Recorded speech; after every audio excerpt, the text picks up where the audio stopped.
मैं कहता हूं, government has no business to be in business. सरकार का फोकस लोगों के वेलफेयर और विकास से जुड़ी परियोजनाओं पर ही रहना चाहिए। परियोजनाओं पर ही रहना चाहिए। हमारी सरकार का प्रयास लोगों के जीवन स्तर को सुधारने के साथ ही लोगों के जीवन में सरकार के बेवजह के दखल को भी कम करना है। यानी जीवन में ना सरकार का अभाव हो, न सरकार का प्रभाव हो।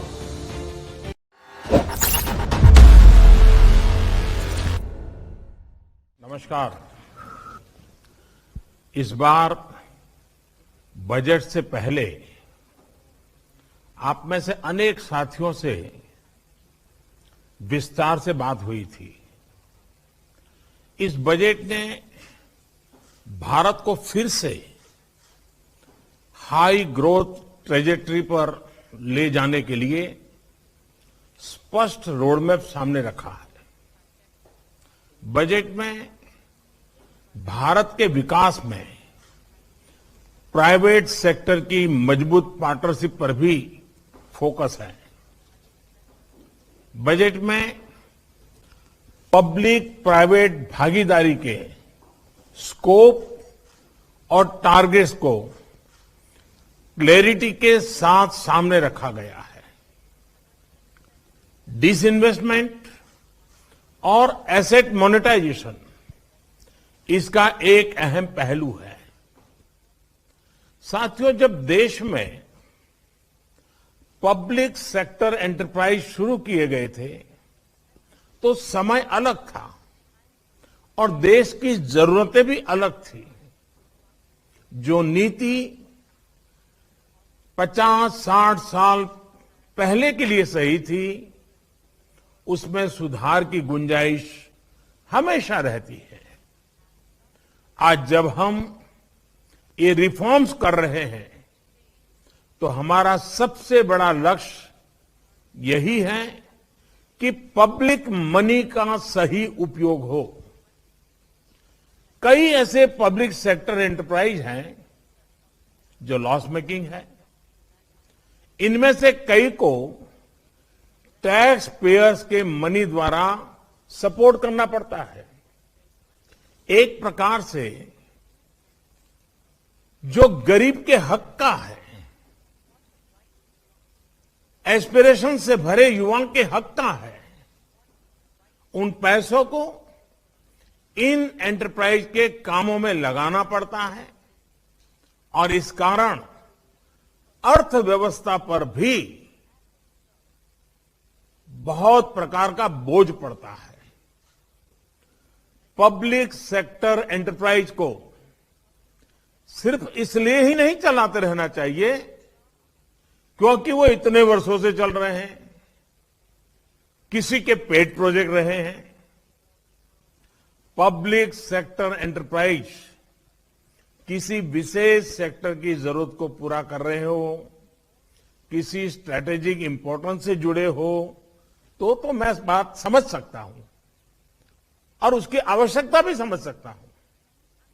सरकार का ये दायित्व है कि वो देश के एंटरप्राइज को, बिजनेस को पूरा समर्थन दे, लेकिन सरकार खुद एंटरप्राइज चलाएं, उसकी मालिक बनी रहे। आज के युग में न ये आवश्यक है न ये संभव रहा है। इसलिए मैं कहता हूं, government has no business to be in business. सरकार का फोकस लोगों के वेलफेयर और विकास से जुड़ी परियोजनाओं पर ही रहना चाहिए। परियोजनाओं पर ही रहना चाहिए। ज्यादा से ज्यादा सरकार का शक्ति, संसाधन, सामर्थ्य कल्याण काम के लिए लगने चाहिए। वहीं सरकार जब बिजनेस करने लगती है तो बहुत तरीके से नुकसान भी होता है। निर्णय प्रक्रिया में सरकार के सामने कई बंधन होते हैं। सरकार में कॉमर्शियल निर्णय लेने का साहस का अभाव होता है। हर एक को भांति भांति के आरोप और कोर्ट कचहरी का भी डर रहता है और इस कारण एक सोच रहती है कि जो चल रहा है उसे चलने दो, मेरा तो दायित्व बहुत लिमिटेड टाइम का है, मेरे बाद जो आएगा वो देखेगा, इसलिए ये फैसला लेता ही नहीं है, जो ऐसा चलता है चलने देता है। ऐसी सोच के साथ बिजनेस नहीं हो सकता। आप भी भली भांति जानते हैं। इसका एक और पक्ष यह है कि जब सरकार बिजनेस करने लगती है तो उसके रिसोर्सेज का दायरा सिमट जाता है। सरकार के पास बेहतरीन अफसरों की कमी नहीं होती, लेकिन उनकी ट्रेनिंग मूलतः शासन व्यवस्थाओं को चलाना, नीति निर्धारण नियमों का पालन कराना, जन कल्याण के कार्यों पर बल देने के, उनके लिए आवश्यक नीतियों के निर्माण, और इन बातों में उनकी ट्रेनिंग भी हुई होती है और इसमें उनकी महारत भी होती है, क्योंकि जीवन के लंबे अरसे तक लोगों के बीच इस प्रकार के काम करते करते वो आगे आए हैं। ये काम इतने बड़े देश में बहुत ही महत्व का होता है, लेकिन जब सरकार बिजनेस करने लगती है तो उसे इन कार्यों से निकाल करके, ऐसे होनहार अफसरों को निकाल करके इस तरफ ले जाना पड़ता है। एक प्रकार से हम उसके टैलेंट के साथ अन्याय करते हैं, उस पब्लिक सेक्टर एंटरप्राइज के साथ अन्याय करते हैं। परिणाम स्वरूप उस व्यक्ति का नुकसान होता है, उस एंटरप्राइज का नुकसान होता है, और इसलिए ये एक तरह से देश को कई प्रकार से नुकसान पहुंचाता है। हमारी सरकार का प्रयास लोगों के जीवन स्तर को सुधारने के साथ ही लोगों के जीवन में सरकार के बेवजह के दखल को भी कम करना है। यानी जीवन में ना सरकार का अभाव हो, न सरकार का प्रभाव हो। साथियों, आज देश में सरकार के नियंत्रण में बहुत सारे अंडर यूटिलाइज और अनयूटिलाइज एसेट्स हैं। इसी सोच के साथ हमने नेशनल एसेट मोनेटाइजेशन पाइपलाइन की घोषणा की है। ऑयल हो, गैस, पोर्ट, एयरपोर्ट, पावर, ऐसे करीब 100 एसेट्स को मोनेटाइज करने का लक्ष्य हमने रखा है। इनमें 2.5 ट्रिलियन रुपए के इन्वेस्टमेंट के अवसर मिलने का अनुमान है, और मैं ये भी कहूंगा कि ये प्रक्रिया आगे भी जारी रहेगी। सरकार जिस मंत्र को लेकर आगे बढ़ रही है वो है मॉनेटाइज और मॉडर्नाइज। जब सरकार मॉनेटाइज करती है तो उस स्थान को देश का प्राइवेट सेक्टर भरता है। प्राइवेट सेक्टर अपने साथ निवेश भी लाता है, ग्लोबल बेस्ट प्रैक्टिसेस भी लाता है, टॉप क्वालिटी का मैन पावर लगाता है, मैनेजमेंट में बदलाव लाता है। इससे चीजें और मॉडर्नाइज होती हैं, पूरे सेक्टर में आधुनिकता आती है, सेक्टर का तेजी से विस्तार होता है और जॉब के नए अवसर भी पैदा होते हैं। ये पूरी प्रक्रिया ट्रांसपेरेंट रहे, नियमों के तहत रहे, इसके लिए मॉनिटर करना भी उतना ही आवश्यक है। यानी मोनेटाइज और मॉडर्नाइज के साथ हम पूरी अर्थव्यवस्था की एफिशिएंसी को और बढ़ा सकते हैं। साथियों, सरकार के निर्णयों की वजह से जो राशि मिलेगी उसका इस्तेमाल जन कल्याण की योजनाओं में किया जा सकेगा। एसेट मोनेटाइजेशन और प्राइवेटाइजेशन जो पैसा आता है उससे गरीब का घर बनता है। वो पैसा गांव में सड़क बनाने काम आता है, वो पैसा स्कूल खोलने में काम आता है, वो पैसा गरीब तक साफ पानी पहुंचाने के काम आता है। सामान्य मानवी से जुड़े ऐसे कितने ही काम होते हैं। आजादी के इतने साल बाद भी हमारे देश में इस तरह की कमियां हैं। अब देश इसके लिए ज्यादा इंतजार नहीं कर सकता है। साथियों, आज जब हमारी सरकार पूरे कमिटमेंट के साथ इस दिशा में आगे बढ़ रही है, तो इससे जुड़ी नीतियों का इम्प्लीमेंटेशन उतना ही अहम है। पारदर्शिता सुनिश्चित करने के लिए, कंपटीशन सुनिश्चित करने के लिए, हमारी प्रक्रियाएं सही रहे, पॉलिसी स्टेबल रहे, ये बहुत आवश्यक है।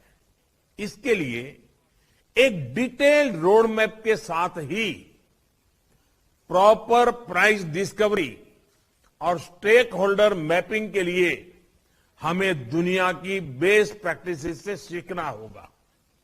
हमें ये देखना होगा कि जो निर्णय लिए जा रहे हैं वो लोगों के लिए तो लाभकारी हो ही, उस सेक्टर के विकास में भी मदद करें। साथियों, दिसंबर में वर्चुअल ग्लोबल इन्वेस्टर समिट में आप में से अनेक लोगों ने सोवरिन और इंफ्रास्ट्रक्चर फंड के लिए टैक्स इंप्रूवमेंट जैसी कुछ बातें मेरे सामने रखी थी।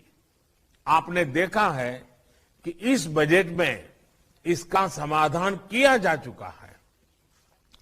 देश के काम करने की स्पीड आज आप अनुभव करते होंगे। प्रोसेस को तेज करने के लिए हमने एक एम्पावर्ड ग्रुप ऑफ सेक्रेटरीज बनाया है जो इन्वेस्टर के सिस्टम से जुड़े इश्यूज को तेजी से दूर करता है। इसी तरह अनेक सुझावों के आधार पर हमने बड़े इन्वेस्टर्स को कदम कदम पर मदद करने के लिए एक सिंगल पॉइंट ऑफ कांटेक्ट का सिस्टम भी बनाया है। साथियों, बीते वर्षों में हमारी सरकार ने भारत को बिजनेस के लिए एक अहम डेस्टिनेशन बनाने के लिए निरंतर रिफॉर्म्स किए हैं। आज Bharat one market one tax system से युक्त है। आज भारत में कंपनियों के लिए एंट्री और एग्जिट के लिए बेहतरीन माध्यम उपलब्ध है। भारत में कंप्लायंस से जुड़ी कॉम्प्लेक्सिटीज को लगातार सुधारा जा रहा है। लॉजिस्टिक्स को लेकर आने वाली समस्याओं को तेज गति से दूर किया जा रहा है। आज भारत में टैक्स सिस्टम को सिंपल किया जा रहा है। ट्रांसपेरेंसी को बल दिया जा रहा है। भारत उन देशों में है जहां टैक्स पेयर के राइट्स को कोडिफाई किया गया है। लेबर लॉज को भी अब सरल किया जा चुका है। साथियों, विदेश से जो साथी हमारे साथ आज जुड़े हैं उनके लिए तो एक प्रकार से भारत में नए अवसरों का खुला आसमान है। आप भी परिचित हैं कि एफडीआई को लेकर भारत ने अपनी पॉलिसी में किस तरह के अभूतपूर्व रिफॉर्म्स किए हैं। एफडीआई फ्रेंडली माहौल और प्रोडक्शन लिंक इंसेंटिव्स पीएलआई जैसे प्रोत्साहन के कारण आज निवेशकों के में भारत के प्रति उत्साह और बढ़ा है। ये बीते कुछ महीनों में हुए रिकॉर्ड एफडीआई इनफ्लो में स्पष्ट रूप से दिखता भी है। आज ईज ऑफ डूइंग बिजनेस सिर्फ केंद्र सरकार तक सीमित नहीं है, बल्कि हमारे राज्यों ने भी इसके लिए स्वस्थ स्पर्धा हो रही है। ये एक बहुत बड़ा बदलाव है। साथियों, आत्मनिर्भर भारत के लिए मॉडर्न इंफ्रास्ट्रक्चर पर, मल्टी मॉडल कनेक्टिविटी पर तेजी से काम किया जा रहा है। अपने इंफ्रास्ट्रक्चर को अपग्रेड करने के लिए आने वाले 5 वर्षों में 111 ट्रिलियन रुपए की नेशनल इंफ्रास्ट्रक्चर पाइपलाइन पर हम काम कर रहे हैं। इसमें भी प्राइवेट सेक्टर के लिए लगभग 25 ट्रिलियन रुपए की इन्वेस्टमेंट की संभावना है। ये इंफ्रास्ट्रक्चर प्रोजेक्ट्स हमारे यहां रोजगार और डिमांड को भी बढ़ावा देने वाले हैं। साथियों, ये समय भारत की विकास यात्रा में नए अध्याय की शुरुआत करेगा।